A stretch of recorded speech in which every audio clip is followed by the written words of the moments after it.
Assalamualaikum warahmatullahi wabarakatuh. Perkenalkan, nama saya Mandelzi Indriani dengan NIM 2248201112. Saya dari kelas 6B Farmasi. Di sini saya akan membuat video untuk memenuhi tugas dari Bapak Hari dengan mata kuliah Teknik Bahan Alam. Teknik bahan alam dalam farmasi adalah studi dan penerapan berbagai metode untuk mendapatkan, mengisolasi, memurnikan, dan mengkarakterisasi senyawa aktif dari sumber daya alam, terutama tanaman, hewan, dan mikroorganisme untuk digunakan dalam pengembangan obat. Ini mencakup berbagai proses seperti ekstraksi, isolasi, pemurnian, dan formulasi dengan tujuan menghasilkan sediaan farmasi yang aman, efektif, dan bermutu. Pemilihan dan penyiapan bahan melibatkan beberapa tahap penting untuk memastikan bahan yang digunakan sesuai dengan kebutuhan dan tujuan, serta menghasilkan produk yang berkualitas. Pemilihan bahan harus mempertimbangkan sifat fisik, kimia, dan ketersediaan bahan.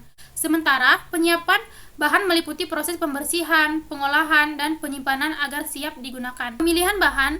Yang pertama, tujuan pemilihan bahan harus didasarkan pada tujuan penggunaan seperti kekuatan, ketahanan terhadap korosi, atau sifat fisik lainnya.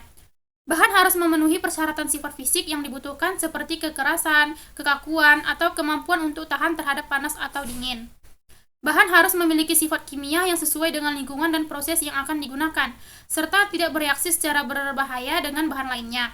Bahan harus mudah didapatkan dan tersedia dengan kualitas yang konsisten, serta biaya bahan harus sesuai dengan anggaran yang tersedia dan tidak melebihi manfaat yang didapatkan. Pilih bahan baku yang berkualitas, pastikan bahan baku bebas dari kontaminasi, zat berbahaya, dan pencemaran. Periksa sertifikat analisis. Sertifikat analisis dapat memberikan informasi tentang kualitas dan kemurnian bahan baku.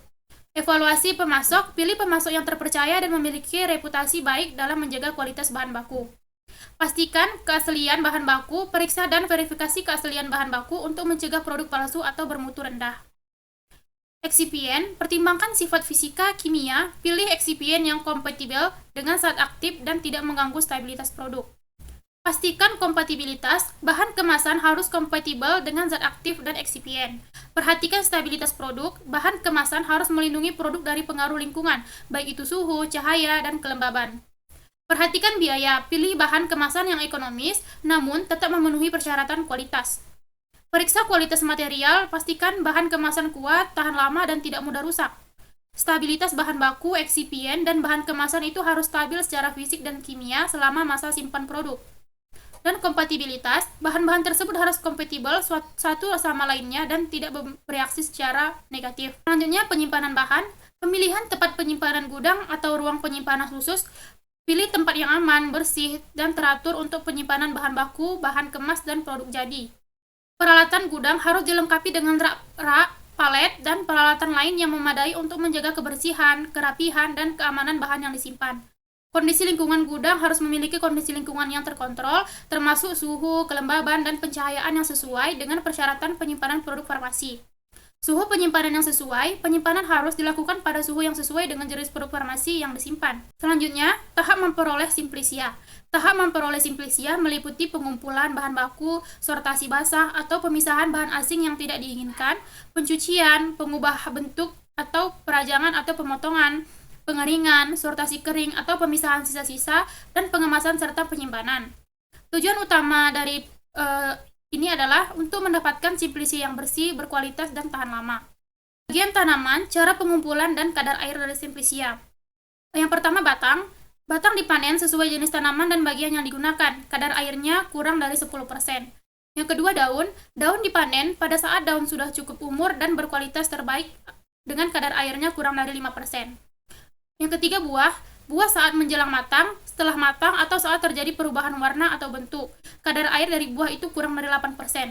Yang keempat, biji. Saat buah mulai atau sebelum pecah, atau setelah buah benar-benar matang, kadar air dari biji itu kurang dari 10%. Yang kelima, bunga. Dipanen saat bunga mekar penuh atau sesuai dengan karakteristik bunga. Kadar air bunga itu kurang dari 5%. Dan yang terakhir, ada rimpang. Dipanen saat pertumbuhan berhenti, misalnya saat bagian atas tanaman mengering. Kadar airnya kurang dari 8%. Selanjutnya, penyimpanan bahan. Langkah-langkah penyimpanan bahan simplisia yang pertama itu pengumpulan bahan baku. Bahan baku harus dikumpulkan dari sumber yang aman dan terpercaya. Perhatikan waktu panen dan kondisi tanaman. Pastikan bahan baku tidak tercampur dengan bahan asing atau tanaman yang tidak diinginkan. Yang kedua, ada sortasi basah. yaitu memisahkan bahan baku yang sudah terkumpul dari kotoran, serangga, atau bagian tanaman yang tidak dibutuhkan. Proses ini dilakukan dengan tangan atau dengan bantuan alat seperti saringan atau baskom. Yang ketiga, pencucian. Membersihkan bahan baku dari kotoran, debu, atau sisa-sisa tanah. Gunakan air yang bersih yang mengalir dan hindari penggunaan bahan kimia. Selanjutnya, yang keempat itu ada perajangan. Memotong bahan baku menjadi ukuran yang lebih kecil sesuai dengan jenis dan keperluan.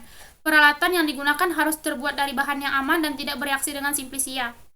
Yang kelima, pengeringan. Proses pengeringan bertujuan untuk mengurangi kadar air dalam simplisia sehingga dapat memperpanjang umur simplisia. Pengeringan dapat dilakukan dengan berbagai cara, seperti di bawah sinar matahari, diangin-anginkan, atau penggunaan oven dengan suhu yang tepat. Pastikan simplisia benar-benar kering sebelum dilanjutkan ke tahap berikutnya. Yang keenam, ada sortasi kering. Memisahkan bahan simplisia yang sudah kering dari bahan asing atau sisa-sisa yang mungkin masih ada. Proses ini dilakukan dengan cara manual atau dengan bantuan alat. Yang ketujuh, pengemasan. Simplisia yang sudah kering dikemas dalam wadah yang kedap udara, cahaya, dan kelembaban. Pilihlah wadah yang aman dan tidak bereaksi dengan simplisia. Yang terakhir itu ada penyimpanan. Simplisia ditempatkan yang kering, sejuk, dan terhindar dari cahaya matahari langsung. Pastikan wadah tertutup rapat untuk mencegah kontaminasi. Selanjutnya ada ekstraksi bahan alam. Ekstraksi bahan alam adalah proses pemisahan senyawa aktif dari bahan alam menggunakan pelarut yang sesuai dengan tujuan mendapatkan ekstrak yang mengandung senyawa. Tujuan utama dari ekstraksi bahan alam ini adalah untuk memisahkan dan mengisolasi senyawa yang diinginkan dari suatu campuran, seperti bahan tanaman atau bahan alami lainnya.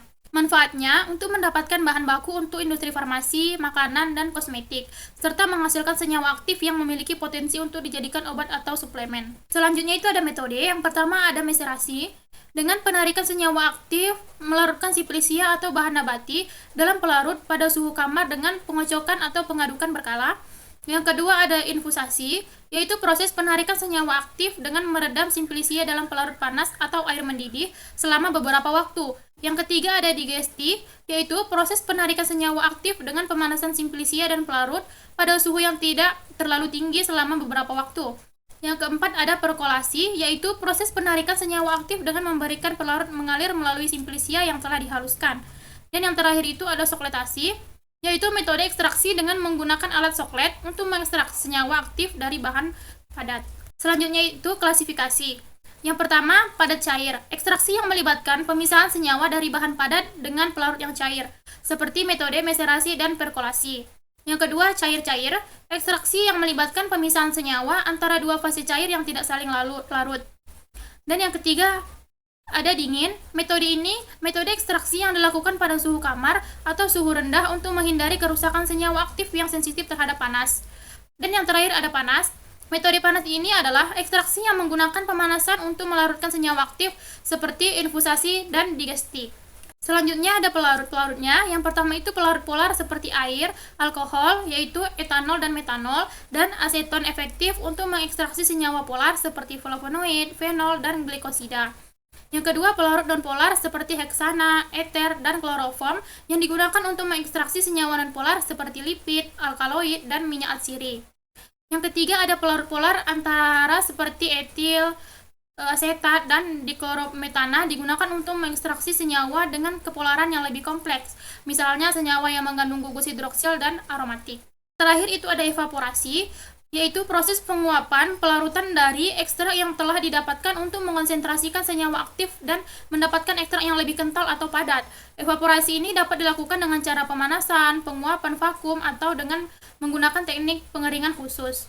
Evaporasi ini dapat dilakukan dengan cara pemanasan, penguapan, atau dengan menggunakan teknik pengeringan khusus. Sekian yang dapat saya sampaikan. Bila ada kata-kata yang salah dan kekurangan saya mohon maaf. Saya akhiri dengan salam. Assalamualaikum warahmatullahi wabarakatuh.